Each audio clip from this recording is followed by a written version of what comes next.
மக்களே வணக்கம் மக்களே. இன்னைக்கு இந்த வீடியோல பிஎஃப் அமௌண்ட்ட ஒரு தடவை நீங்க வித்ட்ரா பண்ணணும் அப்படின்னு சொல்லி ஆசைப்படும் கம்ப்யூட்டர் முன்னாடி தான் போய் உட்காந்து வித்ட்ரா பண்ணணும்னு சொல்லி அவசியம் கிடையாது. ரொம்ப சிம்பிளா உங்களோட பிஎஃப் அமௌண்ட்ட எப்படி ஜஸ்ட் உங்களோட மொபைல யூஸ் பண்ணி வித்ட்ரா பண்றது அப்படின்னு சொல்லி தான் இந்த வீடியோல கம்ப்ளீட்டா நான் உங்களுக்கு எக்ஸ்பிளைன் பண்ண போறேன். மறக்காம நம்ம வீடியோவ ஃபுல்லா பாருங்க. நிறைய பேர் வெறும் உங்க கையில ஒரு ஆண்ட்ராய்டு ஃபோன் இருந்தாவே உங்க பிஎஃப் அமௌண்ட்ட ஈஸியா நீங்க வித்ட்ரா பண்ணலாம். நீங்க ஃபர்ஸ்ட் செய்ய வேண்டிய விஷயம் என்னன்னு சொல்லி பார்த்தீங்கன்னா, Play Storeக்குள்ள போயிடுங்க. Play Storeக்குள்ள போயிட்டு உமங் அப்படின்னு சொல்லி ஒரு ஆப் இருக்கும். அந்த உமங் அப்படின்னு சொல்ற ஆப்ப மறக்காம டவுன்லோட் பண்ணுங்க.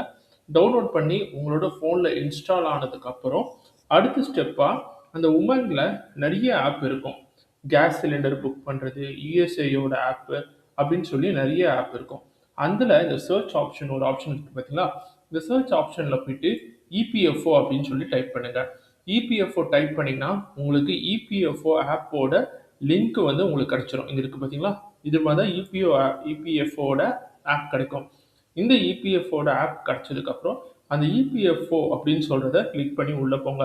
கிளிக் பண்ணி உள்ள போனதுக்கப்புறம் 3 சர்வீஸ் உங்களுக்கு காமனா காட்டும். அந்த சர்வீஸ்ல எம்ப்ளாயி சென்ட்ரிக் சர்வீஸ் அப்படின்னு சொல்லி ஒரு சர்வீஸ் இருக்கு. அதாவது ஒரு எம்ப்ளாயா நான் EPFOக்குள்ள லாகின் பண்ணி நான் பார்க்க போறேன் அப்படின்னு சொல்றது தான் அர்த்தம். அந்த EPFO கூட லாகின் பண்றதுக்கு எம்ப்ளாயி சென்ட்ரிக் சர்வீஸ் அப்படின்னு சொல்றத கிளிக் பண்ணுங்க. அதாவது ஒரு எம்ப்ளாயா நீங்க லாகின் பண்ண போறீங்கன்னு சொல்லி அர்த்தம். அந்த எம்ப்ளாயி சென்ட்ரிக் சர்வீஸை கிளிக் பண்ணதுக்கு அப்புறம் EPFOல என்னென்ன ஆப்ஷன் இருக்கோ அந்த ஆப்ஷன் எல்லாமே உங்களுக்கு காட்டும். So request for advance, form 10C scheme certificate, view passbook, அதுக்கப்புறம் raise a claim and track a claim அப்படின்னு சொல்லியிருக்கோம். ஸோ இதில் உங்களுக்கு நீங்கள் அட்வான்ஸ் பண்ண போகிறது கிடையாது, நீங்கள் கிளைம் தான் ரைஸ் பண்ண போகிறீங்க. சரியா? ரிக்வெஸ்ட் ஃபார் அட்வான்ஸ்னால் COVID-19 டைமில் கொண்டு வந்தது. இப்போ நீங்கள் கிளைம் ரைஸ் பண்ண போகிறீங்க. இப்போ இந்த கிளைமை ரைஸ் பண்ணுறதுக்கு நீங்கள் என்ன பண்ண போகிறீங்கன்னா, ரைஸ் எ கிளைம் அப்படின்னு சொல்கிற ஆப்ஷனை கிளிக் பண்ண போகிறீங்க. இந்த ரைஸ் எ கிளைம் அப்படின்னு சொல்லி ஆப்ஷனை கிளிக் பண்ணதுக்கப்புறம் இப்படி தான் உங்களுக்கு கிளைம் ஆப்ஷன் ரைஸ் பண்ணுறதுக்கான வரும். இதில் ஃபார்ம் 10Cனா உங்களோட பென்ஷனை வித்ட்ரா பண்ணணும்னு சொல்லி நீங்கள் ஆசைப்படுறீங்கன்னு சொல்லி அர்த்தம். ஃபார்ம் 19னா உங்களோட பிஎஃப் செட்டில்மெண்ட்டை நீங்கள் கம்ப்ளீட்டாக வித்ட்ரா பண்ணணும்னு சொல்லி ஆசைப்படுறீங்க அப்படின்னு சொல்கிறது தான் அர்த்தம். அடுத்து ஃபார்ம் 31 அப்படின்னு சொல்கிறது பிஎஃபோட அட்வான்ஸ் மட்டும் நீங்கள் வித்ட்ரா பண்ண போகிறீங்க அப்படின்னு சொல்லி அர்த்தம். பிஎஃப் வித்ட்ரா பண்ணுறதுக்கு நிறைய ஆப்ஷன் கொடுத்துருக்காங்க. ஸோ 3 ஃபார்ம் இருக்கும். Form 13, form 19 and form 31. சரியா? இதில் நீங்கள் ஃபார்ம் 19 இல்லை ஃபார்ம் 10Cயை நீங்கள் சூஸ் பண்ணிக்கலாம்.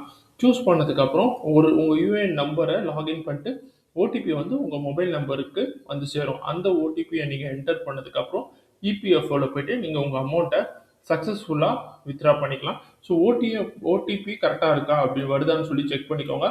இன்னொரு விஷயம் நீங்கள் செக் பண்ண வேண்டிய விஷயம் உங்களோட பிஎஃப் அக்கௌண்ட்டில் உங்களோட கேஒய்சி, அதாவது உங்கள் ஆதார் கார்டு ப்ராப்பராக அப்டேட் ஆகிருக்கணும், உங்கள் பேன் கார்டு கரெக்டாக ப்ராப்பராக அப்டேட் ஆகிருக்கணும். அதுக்கப்புறம் உங்களோட பேங்க் அக்கௌண்ட் டீட்டெயில்ஸ் கரெக்டான இப்போ யூஸ் பண்ணிருக்க பேங்க் அக்கௌண்ட் டீட்டெயில்ஸ் தான் உங்களோட பிஎஃப் அக்கௌண்ட்டில் இருக்கான்னு சொல்லி ஒரு தடவை செக் பண்ணிக்கோங்க. இதை செக் பண்ணிட்டு உங்களோட பிஎஃப் அமௌண்ட்டை நீங்கள் ஈஸியாக வித்ட்ரா பண்ணிடலாம். இந்த பேசிக்கான இன்ஃபர்மேஷன் எல்லாம் தெரிஞ்சுக்கோங்க. இந்த வீடியோ யாருக்கு யூஸ்ஃபுல்லாக இருந்தோ அவங்க ஷேர் பண்ணுங்கள். இன்னொரு நல்ல வீடியோ நான் உங்களை பார்க்குற வரைக்கும் டாடா பை பை, டேக் கேர்.